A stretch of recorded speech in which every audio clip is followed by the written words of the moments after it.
Muitos pais reclamam do comportamento do adolescente, até de forma errônea, chamam o adolescente de aborrecente. Se esquecem de que a adolescência é um período de mudanças hormonais nas funções da mente, onde deixa de ser criança e passa a ser adulto. E aí fica amaldiçoando os filhos, um filho aborrecente. Jesus era aborrecente? Abre a palavra de Deus em Lucas, capítulo 2, a partir do versículo 40, lá nos evangelhos, Mateus, Marcos, Lucas. Vamos ver um pouquinho sobre a infância de Jesus? Será que Jesus era um adolescente aborrecido? Acompanha comigo a leitura, Lucas capítulo 2, versículo 40 e outros versículos. Crescia o menino e se fortalecia, enchendo-se de sabedoria, e a graça de Deus estava com ele. Verso 42. Quando ele atingiu os 12 anos, subiram a Jerusalém segundo o costume da festa. Verso 46. 3 dias depois o acharam no templo, assentado no meio dos doutores, ouvindo-os e interrogando-os. Verso 47. E todos os que o ouviam, muito se admiravam da sua inteligência e das suas respostas. Verso 52. Crescia Jesus em sabedoria, estatura e graça diante de Deus e dos homens. Então Jesus era um adolescente que, ao invés de estar aborrecendo o pai, aborrecendo a mãe, ele estava discutindo a respeito do conhecimento que ele tinha adquirido na prática de estar sempre na sinagoga, de toda semana. E todo sábado ele estava na sinagoga, todo sábado ele estava ali examinando os escritos dos profetas. Jesus conhecia a Bíblia. Ele ia à igreja com seu pai, com a sua mãe. Então, quando adolescente, entrando na adolescência, ele sentava para discutir a respeito dos escritos de Isaías com os doutores, com os mestres, e todos se maravilhavam dele. Então, o que ele fez como rebeldia foi não seguir o pai, não seguir a mãe e preferir estar na igreja. Só que muitas vezes, os adolescentes de hoje têm encontrado dificuldade em estar firme na igreja. Quando chega a adolescência, a rebeldia não é estar na igreja e não acompanhar os pais na caminhada, mas é estar muitas vezes no bar, na boate, estar em lugares que não agradam o coração de Deus. Encontramos muitas igrejas cheias de crianças, cheias de adultos, mas vazias de adolescentes, vazias de jovens. A Bíblia diz: jovens, eu vos escrevi porque sois fortes, essa força não tem estado na igreja. O que está acontecendo? Onde será que está o problema?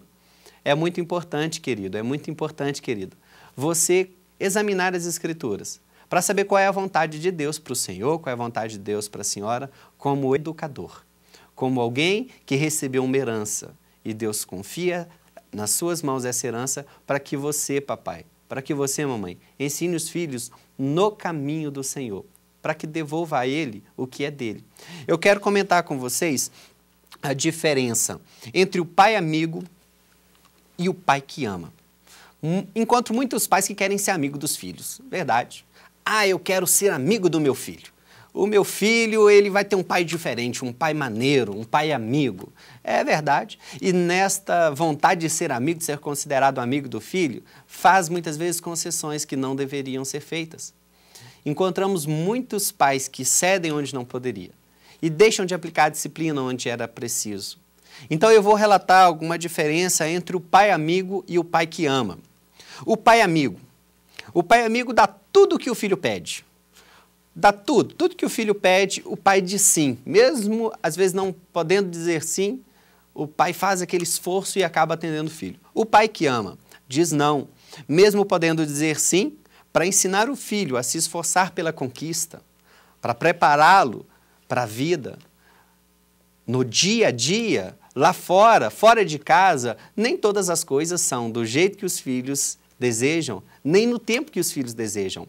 É importante que eles aprendam a confiar, a trabalhar, a conquistar, a saber que precisa ter esforço. E mesmo tendo esforço, nem todas as conquistas serão possíveis. Porque é o pai que dá tudo para o filho. Tudo que o filho quer, o pai entrega e o pai dá, está preparando esse filho para frustração na vida, no dia a dia. Esse filho, então, pode receber um não no emprego, um não da namorada, um não na faculdade. Pode não conseguir o carro que desejaria, a casa que desejaria, e essas frustrações podem o empurrar para uma tristeza, uma depressão, para o uso de drogas e talvez até o suicídio. O assunto é sério.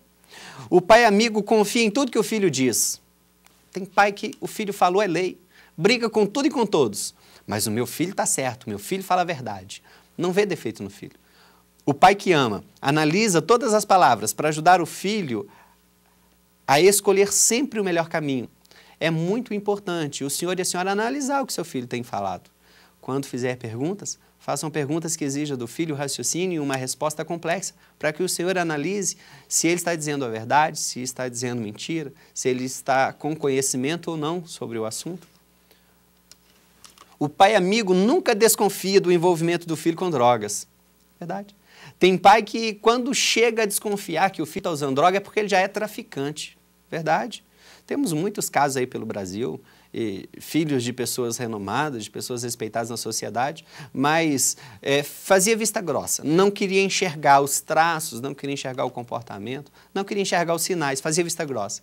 E quando ele resolve assumir, resolve então entender o assunto e aceitar, já é tarde demais muitas vezes. Agora o pai que ama, ele verifica a mochila, o armário, as gavetas, para saber se está tudo bem com o seu filho. Missionário, isso é invasão de privacidade. E desde quando existe privacidade? Quando a segurança e a vida vêm em primeiro lugar. O bem maior que o ser humano possui é a vida. E esse invadir privacidade, conferir alguns espaços, isso é o amor do pai, o amor da mãe, no zelo com a vida do próprio filho. Porque muitas vezes o caminho da droga, o caminho das drogas é um caminho sem volta. O crack tem sido aí uma epidemia, uma doença que está acabando com a nossa sociedade. Não permita que seu filho seja mais uma vítima. O pai amigo acorda pela manhã confiante que o filho chegou no horário combinado. Pai, 10 horas eu chego, 11 horas no máximo. Tá bom, filhão, o pai está cansado do trabalho, vai dormir, mãe também, né? Agora, o pai que ama só vai dormir quando o filho chega em casa. Está sentado no sofá, confere o horário, acompanha, preocupa-se com a segurança do filho. O pai amigo sempre acha o filho maravilhoso. Alguns amigos dos filhos podem ser maconheiro, vagabundo, mas o seu filho jamais. Agora, o pai que ama considera que seu filho está em situação de risco quando seus amigos tiverem comportamento suspeito. O pai amigo dá presente para compensar a falta do tempo com o filho. O pai que ama chega mais cedo do trabalho para brincar, conversar, orar e ensinar o filho o caminho certo.